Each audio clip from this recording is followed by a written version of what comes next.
팔레스타인 가자 지구의 무장 세력 하마스가 이스라엘에 대한 대대적인 기습 공격을 가하면서 이스라엘이 엿새째 가자 지구를 전면 봉쇄하고 폭격을 이어갔습니다.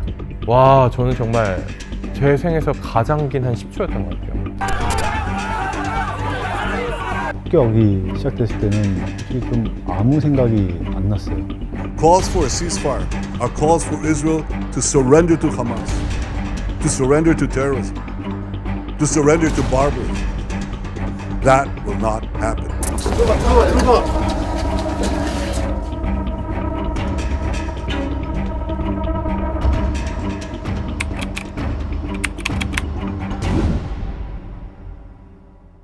처음에는 가는 과정도 쉽지 않았습니다. 저희가 짐을 다 싸서 공항까지 갔는데 공항에 도착을 해보니까 저희가 원래 타고 가려서 했던 그 비행기가 저희가 예정대로 탈 수 없다라는 답을 들었습니다. 이 비행기는 이스탄불까지는 가기는 하는데 그 다음날 예정된 이스탄불에서 이스라엘로 가는 그 비행기가 끊길 예정이라고 갈 수 없다라고 하는 거예요.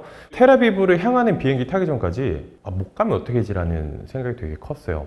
일단 저희를 연결해야 되는, 어떻게든 제가 현장에 있는 모습이 나야 되는 게 저희 둘로서는 가장 중요했기 때문에 시간 맞출 수 있을까? 이 걱정이 가장 컸는데 다행히 그 두바이에서 텔아비브 가는 게 비행기가 딱 뜨는 순간 조금 안도했거든요. 진짜 가는구나. 이제 가는구나. 도착만 하면 되겠다.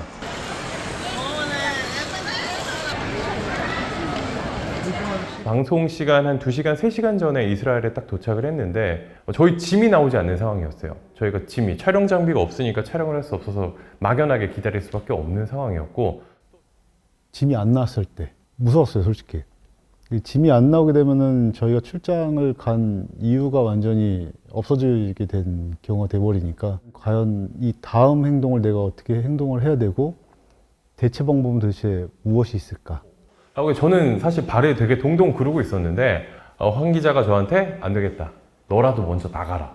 가서 휴대전화로 이렇게 이런 각도로 이런 식으로 찍어라 라고 즉석에서 좀 알려주더라고요. 공항에서는 사실 그렇게 막 이상한 분위기나 이런 건 잘 못 느꼈는데 오히려 차를 타고 텔아비브 시내로 가면서 조금 분위기가 좀 이상하다. 사람이 너무 없고 평소에는 차도 엄청 막히는 시간이라고 하는데 도로에 차도 없고 그런 거 보면서 우리가 조금씩 전쟁터로 향해 가고 있구나라는 거를 조금씩 느끼게 되더라고요. 진짜 시간이 별로 없었거든요. 저희가 숙소 도착해서 라이브 방송까지 1시간 정도인가 밖에 없어가지고 그 안에 저야 원고만 쓰면 되지만, 원고를 쓰고 준비를 하면 되지만 황 기자 같은 경우에는 일단 주변 촬영을 해야 되고 스케치라고 하는 그 현장 촬영도 해야 되고 또 이거 송출하는, 보내는 것도 시간도 생각해야 되고 테스트하기 전까지 가장 떨리는 순간이거든요.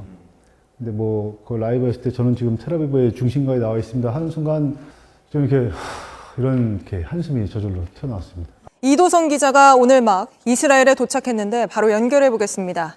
네, 제가 지금 있는 이곳이 텔아비브에 있는 중심가입니다. 공항에서 한 차로 20분 정도 이동을 해서 도착을 했는데요. 메인 뉴스를 마치고 이제 저희는 그 다음 날에 있는 리포트 제작을 하기 위해서 실제 폭격이 일어난 도심을 찾아서 이동을 하기 시작했어요. 거기가 이제 보시다시피 리시온 레지온이라는 도시인데 있는 그대로 설명하면은 거의 차들이 다 이렇게 빵꾸가 났어요. 철판이, 두꺼운 철판이. 총 맞은 것처럼.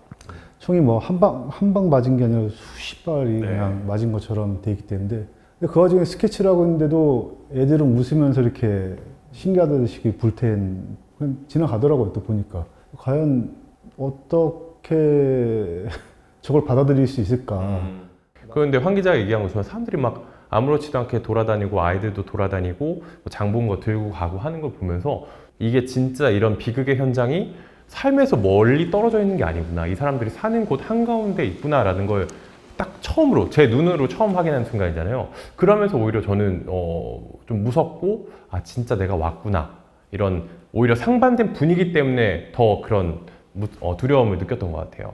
그 다음에 어디 가야 되냐라는 고민을 많이 했거든요. 황 기자가 딱 4글자를 얘기하더라고요. 아슈켈론. 네, 이런 데가 있다. 여기 우리 한번 가보자. 확실히 좀 공기가 다르다고 해야 되나? 고요하고 적막하고 어디서 뭔가 날라올지 모른다는 공포심이 배가 돼버렸어요, 거기는. 진짜 유령 도시 같았어요. 정말 길거리에 사람 하나 없이 유령 도시처럼 텅텅 비어 있더라고요. 높은 아파트마다 폭격을 맞아서 큰 구멍이 뚫려 있고 그을음이 있고 유리창이 다 부서져 있고 어떤 집은 베란다에 폭격을 맞아서 집이 완전 박살이 나 있고 그런 걸 보면서 아, 우리가 진짜 이제는 한가운데 왔구나. 저희가 이제 전날에 아슈켈론을 취재하고 리숀 레지온을 갔다 왔는데 그런 마음이 컸던 것 같아요. 상황 보면서 좀 더 가까이 가보자라는 마음이 컸기 때문에 사실 스데르트가 아, 여기 진짜 전쟁터구나라고 저희에게 느끼게 해준 곳이거든요. 이곳은 가자 지구와 가장 가까운 도시 중 한 곳인 만큼 이렇게 군인들이 돌아다니면서 혹시 모를 상황에 대비하고 있었습니다. 하마스의 공격을 받아서 완전히 무너진 그 경찰서를 취재하고 있었는데 그 순간에 머리 위로 미사일이 막 날아오는 거예요. 정확히 이제 하마스 로켓이 막 날아오더라고요. 머리 위로 하늘 위에. 저는 너무 놀라서 막 도망을 쳤어요. 아니, 너무 머리 위로 로켓가 날아오니까 무서워서 막 도망을 쳤는데 제가 황 기자한테 선배 피해! 라고 하면서 이제 막 뛰고 있었는데 움직이질 않는 거예요. 하늘을 막 촬영하고 있는 거예요. 자세히 보니까 저희 쪽으로 이제 로켓이 날아오기는 했지만 그 이스라엘 아이언돔에서 발사한 미사일이 하나하나 격추하고 있는 모습이 보이더라고요. 외신 기자들이 하마스가 공격하는 소리랑 이스라엘이 그거를 막는 소리가 다르다. 하마스가 쏜 로켓은 약간 퓨 이런 소리를 내면서 날아오고 그다음에 이스라엘이 쏘는 그 아이언돔은 약간 퉁 퓨 소리가 나고 퉁 소리가 난 다음에 파박 소리가 났죠. 네. 그럼 저희는 이제 파바박 소리가 날 때마다 막았나 보다 하면서 이제 조금 안심하면서 하늘도 좀 보고 그러고 다녔던 거죠. 한쪽 눈으로는 비파인더를 보고 한쪽 눈으로는 이 기자를 좀 찾았어요. 이 벌어지는 가운데 스탠드업을 빨리 좀 시키려고. 딱 세 글자만 계속 얘기하는 거예요. 빨리 해. 곧바로 이스라엘 측이 쏜 방어미사일이 요격하는 장면도 포착됐습니다. 네, 지금 가자지구와 가장 가까운 도시인데요. 지금 하늘을 바라보면 이렇게 포격과 요격이 이어지고 있습니다. 사실 방송 그리고 영상이라는 게 그 순간이 아니면 의미가 없는 거잖아요. 멘트를 막 하는데 저는 아직도 제가 무슨 정신으로 그 멘트를 했는지 모르겠어요. 미리 준비한 것도 아니고. 가자지구 근처에 있는 도시나 마을은 버스 정거장마다 방공호가 있더라고요. 뭐 사람들이 이렇게 다 이렇게 쫙 서 있기만 한다면 한 10명 정도 들어갈 수 있는 뭐 한두 평 남짓되는 방공호가 있는데 저희가 현장에 직접 들어가 보고 촬영도 하고 했어요. 너무 신기하고 처음 보는 거니까. 근데 저희가 처음에 취재하고 촬영할 때만 해도 저희가 거기 들어갈 일이 생길 거라고는 생각을 못 했거든요. 근데 저희가 취재를 마치고 차량을 딱 타고 방탄 헬멧을 딱 내려놓는 순간에 뭔가 밖에서 스피커로 여성의 목소리가 막 들리는 거예요.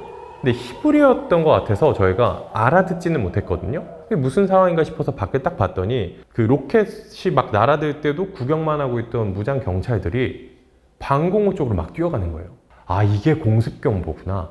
누가 먼저 할 것도 없이 이제 차에 뛰어내려서 방공호로 달려가는데 저희 뒤쪽에서도 막 달려오는 외신 기자들이랑 현지 주민들이 있었던 거예요. 막 거기랑 엉키면서 무너지고 조금 다치기도 하고 하면서 그 와중에도 서로 이제 어깨동무 해주면서 방공호까지 같이 뛰어갔던 거죠. 와, 저는 정말 제 생에서 가장 긴 한 10초였던 것 같아요. 눈앞에 있는 방공호까지 뛰어가는 게 너무 슬로우 비디오처럼 느껴졌고 그 순간이 너무 길었고 어떤 상황이 벌어질지 모르니까 그 안에 들어가서도 사람들과 같이 서 있으면서 걱정을 많이 했던 것 같아요. 밖에서 무슨 상황이 벌어질지 모르겠으니까.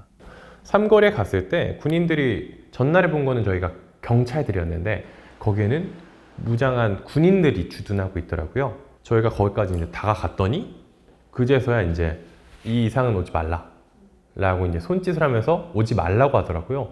그래서 우리가 어디까지 왔나 라고 해서 봐서 그 도로 옆에 있는 굴다리를 향해서 이렇게 조금 봤는데 바로 거의 눈으로 보이는 곳에 가자지구가 있더라고요. 거기서 까만 연기가 피어오르고 있습니다.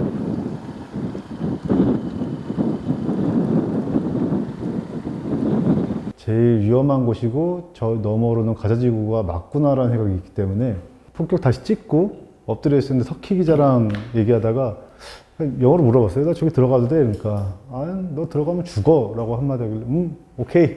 이게 빠진 케이스가 돼 있거든요. 사실 저희가 그 셋째 날 그 샤르네게브 교차로에서 이제 라이브를 해야 되는 상황이었거든요. 최대한 가까운 곳에서 라이브를 해보자 라고 이제 둘이 결정을 하고 회사에도 얘기를 하고 거기서 하게 됐던 거였거든요. 미리 얘기를 했습니다. 여기서 어떤 상황이 벌어지더라도 우리가 먼저 못하겠다고 하는 게 아니면은 라이브 방송을 끄지 말아달라 라고 이제 제작진한테 얘기를 했어요. 저희가 판단할 테니 저희를 믿어달라. 대신 긴박한 일이 일어나면 바로 앞에 방공호가 있으니까 그리로 들어가겠다. 그리고 제 뒤쪽에 방공호가 있는데 만약에 지금 이 상황이라도 경보가 울린다면 저희는 즉시 대피하도록 하겠습니다. 그래서 라이브를 하고 있는데 앵커가 첫 번째 질문에서 제가 답을 하고 두 번째 질문을 앵커가 막 하고 있고 이제 제가 답을 해야 되는 두 번째 거 답을 해야 되는 순간이었는데 그 순간 뒤에서 엄청 큰 폭발음이 펑 하고 터지더라고요. 네, 현지 시간으로 잠시 주변 상황을 확인하겠습니다. 네, 폭격이 들렸지만 먼 곳에서 들려서 네, 군인들도 이동하지 않기 때문에 계속해서 중계를 이어가겠습니다. 현지 시간 오전 저는 조금 놀랬거든요. 저도 모르게 막 주변 상황 확인하겠습니다. 대본에 없는 말을 하면서 주변 상황을 체크하고 그 와중에 황 기자도 저랑 미리 얘기를 한 건 아닌데 마치 미리 짠 것처럼 화면도 이렇게 바꿔가면서 현장을 최대한 보여줄 수 있는 거기까지 가지 않았으면 몰라도 갔으니 최대한 현장을 있는 그대로 생생하게 보여주자. 어떻게 해서든 그것밖에 쓸 수 없는 상황이라서 걱정을 많이 했는데 방송으로 나간 거에는 제가 말 더듬는 거를 안 쓰고 정제된 것만 썼거든요. 근데 온라인판에는 제가 말 더듬는 것까지 일부러 다 살려가지고 당시에 좀 긴박한 상황을 많이 보여줬고 폭격이 시작됐을 때는 솔직히 좀 아무 생각이 안 났어요. 결국에는 어디서 날라올지 모르는 포탄 때문에 지금 생각해봐도 그게 제일 무서웠죠. 저희 생사가 어떻게 될지 모르니까. 또 그 와중에 외국인들은 나가고 있지만 이스라엘 청년들은 들어오고 있었거든요. 전쟁에 참가하기 위해. 거기는 이제 40대가 될 때까지 예비군에 편성되기 때문에 남녀 상관없이 전쟁에 참가해야 된다고 하더라고요. 고속도로 같은 곳이었는데 한 차선이 차로 쫙 깔려 있었어요. 이 사람들이 예비군 집교지에 가기 위해서 차를 끌고 와서 세워놓고 이제 입소를 하는 그런 상황이었습니다. 그래서 엄청 길게 있었어요. 뭐 몇백 미터 정도 차가 수백 대가 쫙 일렬로 서 있었거든요. 그런 상황에서 막 들어가는 이제 여군 2명을 만나서 저희가 인터뷰를 했죠. We feel proud to protect our country and we'll do everything that we can. We actually brought flowers to a funeral of our soldier that we have tonight. 나이가 되게 어린 것 같아서 몇 살이냐고 물어봤더니 그때 22살이었나 3살이었나? 네, 되게 어리길래 뭐 하는 사람이냐, 직업이 뭐냐라고 했더니 학생이라고 얘기하더라고요. 대학생인데도 본인 나라를 지키기 위해서 들어가는 그 두 여성 군인을 보면서도 이건 되게 대단한 것 같다라는 생각을 많이 하게 됐습니다.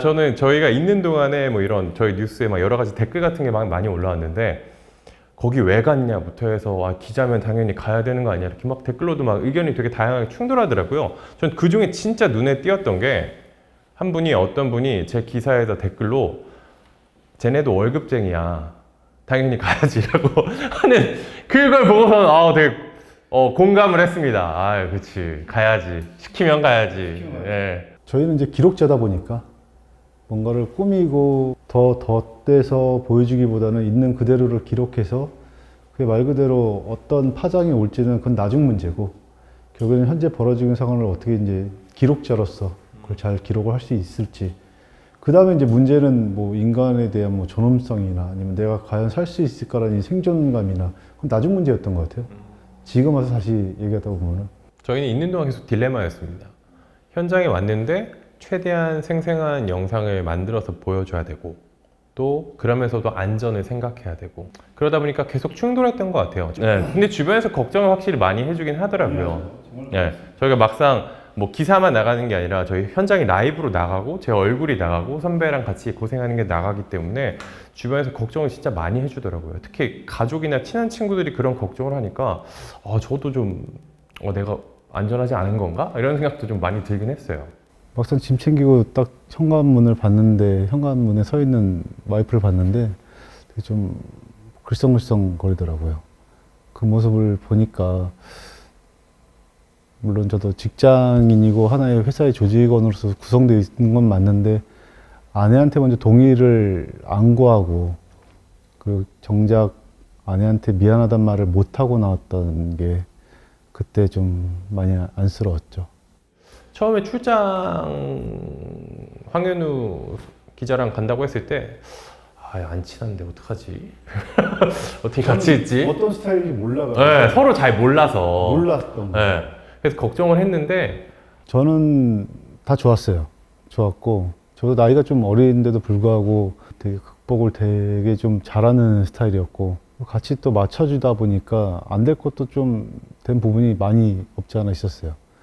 결국에는 저도 이제 더 들어가려고 하는 입장이었고 티키타카가 정말 잘 돼서 이번에 결과가 좀 좋게 나오지 않았을까라고 생각됩니다. 황 기자 같은 경우에는 다 뷰파인더로만 지금 현장을 봐야 되는 거잖아요. 화면으로만. 이런 상황에서도 이렇게 당황하지 않고 제대로 촬영을 하고 취재를 하고 상황 파악하고 하는 거 보면서 사실 그동안 뭐 친하지 않아 잘 몰랐는데 어째 멋있었어요. 진짜 멋있었어요. 너무 멋있었어요. 이번 현장에 가보고 이런 참상이 벌어진 현장이 한국 취재진이 필요하다라는 생각이 많이 들었어요. 사실 저희는 뭐 저희가 가게 됐지만 우리 JTBC뿐만 아니라 한국 어떤 언론사의 기자 그리고 촬영 기자여도 저희와 비슷하게 했을 거라고 생각합니다. 뭐 저희가 뛰어나서 이걸 잘 표현했다, 잘 보여줬다, 잘 촬영했다, 잘 취재했다가 아니라 그냥 저희가 갔기 때문에 그걸 했다고 생각하거든요. 이렇게 생각을 저는 할 수 있을 것 같아요. 일단은 다른 나라의 전쟁이잖아요. 이번 계기를 통해서 느꼈던 점은 왜 그러면 BBC랑 CNN이든 세계 굵직한 흔히 말하는 언론사들은 왜 현장을 보내고 우리도 나름대로 선진국이라고 하지만은 왜 그런 데를 못 보냈느냐 지금까지. 그렇게 좀 안타까운 현실이었고요. 근데 되게 인상적이었던 거는 그런 거였어요. CNN에서 이스라엘 군인이랑 같이 다니면서 땅굴 이런 거 촬영을 하고 취재를 했는데 앵커가 그 얘기를 하더라고요. 우리는 이스라엘 군과 같이 다니면서 취재를 했지만 이스라엘 군 측에 우리가 촬영한 영상을 보여주지 않았고 우리의 스크립트를 보여주지 않았고 우리가 기사를 만들고 제작하는 과정에서 어떠한 그런 조율도 하지 않았다. 우리는 독립적으로 보도를 했다. 라고 얘기하는 게 좀 멋있더라고요. 저희도 그런 보도 할 수 있다면 하고 싶어요. 아무튼 뭐 이번 전쟁을 뭐 빨리 종정을 하는 게 낫죠. 근데 이런 걸 자꾸 취재를 안 했으면 좋겠다는 생각이 드는 거고. 네, 이런 일이 없어야 가장 좋은 거니까. 하지만 또 벌어진다면은 또 한번 가서 전하고 싶다. 라는 게 저희 생각입니다.